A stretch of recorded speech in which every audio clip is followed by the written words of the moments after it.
Hey everyone, in this quick video I will show you how to use Notion templates to build product launch checklist in 2025. The easiest way is to grab product launch or project checklist template from Notion gallery or community.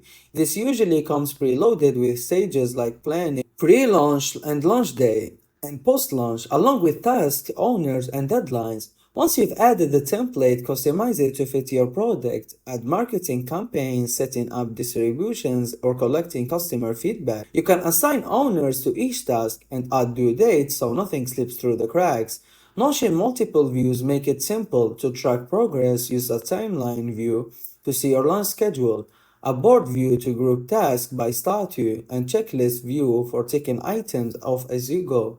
To make it more powerful, connect your launch checklist with other Notion database like your content calendar, sales pipeline, or bug tracker. That way, everything from marketing to development is linked to the same launch hub. And when you are working with a team, you can share the checklist so everyone sees updates in real time and stays aligned on a deadline. And that's it. Thanks everyone for watching.